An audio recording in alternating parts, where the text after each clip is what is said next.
பெரிய புராணத்திலே அப்பூதியடிகள் நாயனார் புராணம் அப்படிங்கிறது மிக அற்புதமான ஒன்றுங்க. அதாவது நாமெல்லாம் இறைவனை வணங்குவோம்.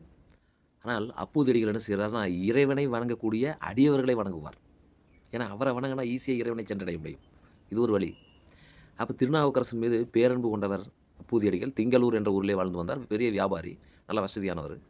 அவர் வந்து தன் வீட்டில் இருக்கக்கூடிய எல்லா பொருள்களுக்கும் தராசு கூடங்க, அளவைகள், பசுமாடு, எருமை மாடு எல்லாத்துக்குமே திருநாவுக்கரசர் அப்படின்னு பேர் வச்சிருந்தாருங்க. தன்னுடைய மகனுக்கும் திருநாவுக்கரசன் தான் பேர் வச்சிருந்தார். தண்ணீர் பந்தல் வச்சிருந்தார் ஊர்ல. ஏன்னா வெயில் காலம். அப்ப திருநாவுக்கரசர் தண்ணீர் பந்தல். உணவு விடுதி வச்சிருந்தாரு. திருநாவுக்கரசர் உணவு விடுதி.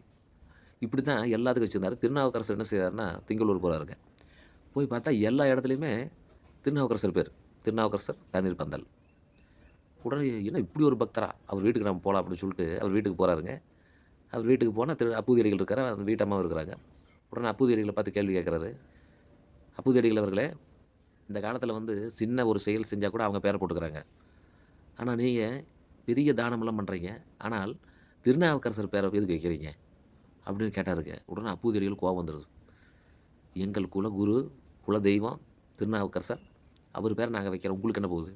அப்படின்னு கேட்டாரு. ஏன்னா இவர் திருநாவுக்கரசர் அவருக்கு தெரியாது. உடனே திருநாவுக்கரசர் சொன்னாரு, அப்பூதியடிகள் அவர்களே கோச்சுக்காதீங்க. நான் தான் திருநாவுக்கரசு. ரொம்ப ஆச்சரியப்பட்டாரு. அப்புறம் கொண்டா கால்ல விழுந்து, ஐயா தெரியாம பேசிட்டேன் மன்னிச்சுக்கன்னு சொல்லிட்டு, சரி நீங்க எங்க வீட்ல சாப்பாடு சாப்பிட்டு போகணும். அப்படின்னா, சரி நான் வந்து உங்க பையனோட அமர்ந்து சாப்பிடுறேன். பக்கத்தில சிவன் கோயில் இருந்து போய் இறைவன வணங்கிட்டு வந்துர்றேன். அப்படின்னு சொல்லிட்டு அவர் கிளம்பிறாரு திருநாவுக்கரசர். இவங்கலாம் சாப்பாடு செய்றாங்க. எல்லாம் ரெடி ஆயிருச்சு. அவங்க அம்மா சொல்றாங்க, தம்பி திருநாவுக்கரசு, இளைய திருநாவுக்கரசு போய் வாழை இல பொறிச்சுட்டு வாப்பா அப்படின்னா, வாழை இல அறுக்கறதுக்கு கத்தி எடுத்துட்டு பையன் ஓடுறான். ஓடுனா அங்க ஒரு பாம்பு அவன தீண்டிருதுங்க. தீண்டி இறந்துர்றான். வாழை இலைய கொண்டாந்து அவங்க அம்மாட்ட குடுத்துட்டு, அம்மா திருநாவுக்கரசு தான் சாப்பாடு போடுங்க. இனிமேல் நான் உங்களுக்கு உதவ மாட்டேன் அப்படின்னு சொல்லிட்டு இறந்துர்றாங்க. 2 பேரும் ரொம்ப வருத்தப்படுறாங்க. திருநாவுக்கரசர் வந்துர்றாரு. சாப்பாடு போடுறாங்க. திருநாவுக்கரசர் அமர்ந்துட்டு, ஏங்க நான் உங்க பையனோட உட்காந்து தானே சாப்பிட சொன்னேன். பையன் எங்க அப்படின்னா, 2 பேரும் அழுகுறாங்க. அவன் இனி உதவ மாட்டான் சாமி அப்படின்னு. போய் பார்த்தா அந்த பையன் இறந்து கிடக்குறான். அந்த பையனுடைய உடலை தூக்கிக் கொண்டு அந்த சிவபெருமான் ஆலயத்துக்கு சென்று பதிகம் பாடுறாரு. உயிர் வந்துருதுங்க. அப்போ உயிர் வந்த பொழுது எல்லாம் சந்தோஷப்படுறாங்க. அப்பூதியடிகள் சொல்றாரு, ஐயா தயவுசெய்து நீங்க மறுபடியும் எங்க வீட்ல வந்து சாப்பிட்டு தான் போகணும்னு. மீண்டும் அப்பூதியடிகள் வீட்டுக்கு சென்று திருநாவுக்கரசர் உணவருந்திவிட்டு விடைபெறுகின்றார்.